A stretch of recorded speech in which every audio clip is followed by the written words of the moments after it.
Apa perbedaan jin dan syaitan? Silakan Ustadz untuk dijawab mungkin. Perbedaan jin dan Syaitan. Bagus. Seperti yang antum sering baca juga Ustadz, bahwa di dalam Al-Quran ada sebutan syayatinul jinni wal ins. Setan itu ada dua jenis, dua penampakan.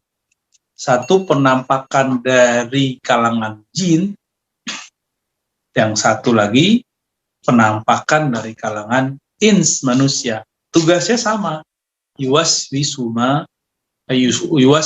ya, memberi was-was terhadap dada manusia ya. Yuwaswis itu kerjaannya, itu kata kerja aktif, yuwaswis ya, yang kita baca dalam surah An-Nas ya, qul a'udzu birabbin-nas sampai kemudian akhir minal jinnati wan nas. Dan yang memberi was-was itu ada jin, ada manusia. Maka kalau setan, ada setan manusia. Bisa jadi dai itu dipinjam oleh setan lidahnya.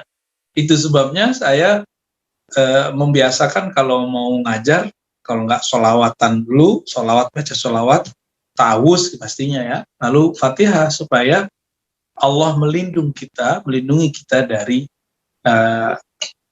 peminjaman setan terhadap lisan kita. Ini saya khawatirkan, takut sekali, maka kita berlindung kepada Allah Subhanahu wa ta'ala. Nah, itu lebih kurang. Sedangkan jin yang murni, wa khalaqal janna mim marjim min nar, diciptakanlah banul jan, yang kita sebut jin, dari nyala api neraka. Ya, sedangkan iblis Azazil itu dari apinya. Kalau jin itu dari bunga apinya, kira-kira begitu kalau diibaratkan. Jadi kalau jin saja itu murni dari nyala api, kalau iblis dari batang apinya. Ya, ini ilustrasi aja teman-teman ya. Kita kan nggak lihat api, yang kita lihat nyalanya. Tapi bijinya api itulah iblis Azazil. Atau sebelum iblis itu disebut dengan ya al-jan. Kira-kira begitu ya, wallahu a'lam bishawab. Bagaimana pandangan Buya bahwa ahli tarekat atau ahli ma'rifat tentang Nabi dan Rasul? Ada sebagian ahli tarekat itu menyebut bahwa di dalam diri kita ada Rasul. Nah, tolong nih ahli tarekat jangan salah paham, Rasul di situ bukan Rasulullah. Tapi Rasul di situ artinya kalau Nabi tidak ada, lalu tempat menerima kabar di dalam diri kita, ilham Rabbani dari Allah SWT itu siapa? Itu disebut dengan qalbu. Maka qalbu itu dia bisa menerjemahkan bahasa ruh. Ruh mengirimkan kabar, mengirimkan suatu pengetahuan, diterjemah oleh qalbu. Tugasnya Rasul kan menerjemah kalam Allah. Jadi kalau dibuat perbandingan analog, qalbu itu Rasulnya ruh. Itu maksudnya. Bukan berarti dalam diri kita ada Rasul. Berarti Rasul masih ada dong setelah Nabi Muhammad. Nah, ini kan keliru ya. Jadi kalam tadi itu bukan Rasul secara istilah, tapi Rasul secara harfiah. Secara harfiah yang menerjemahkan kalam-kalam ruh gitu. Karena ruh itu kan tiupan dari Allah. Di situlah Allah mengirim kalam-kalamnya lalu diterjemahkan oleh qalbu tadi. Kira-kira begitu Ustaz.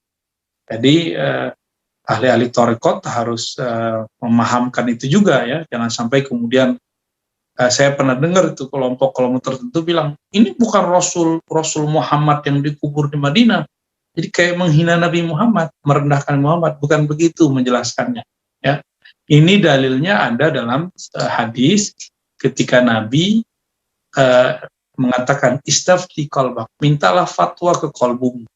Karena qalbu adalah utusan Allah di dalam diri kita gitu. Kita aktifkan atau tidak? Kalau kita mengaktifkannya, Ini akan menggaidan ketemu dengan Rasulullah SAW, agen-agennya Allah itu. Ya. Apakah betul ada dalil tentang penemuan seorang ahli zikir di dasar laut pada saat Nabi Sulaiman alaihissalam mencari cincinnya yang hilang?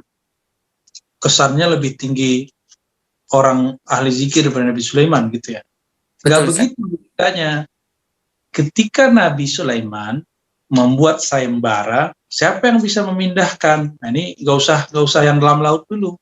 Yang lebih hebat ini, memindahkan singgasananya Bilqis. Lalu ada Ifrit menawarkan dengan waktu yang agak sedikit panjang. Lalu ada Asif bin Barkhia menawarkan sekejap mata. Apakah kemudian Nabi Sulaiman itu nggak sanggup melakukannya? Kenapa harus dibuat sayembara? Bukan, beliau kan seorang raja. Masa seorang raja harus turun tangan? Mirip-mirip kita kayak main catur, ratu atau raja itu ya, dia jangan fighting. Kalau udah habis semuanya, baru dia yang fight, baru dia yang turun tangan. Nah, kira-kira seperti itu ya.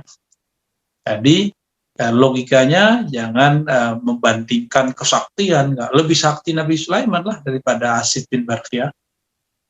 Lebih sakti Nabi Sulaiman daripada ahli yang mencari benda yang ada di laut itu. Kira-kira begitu ya.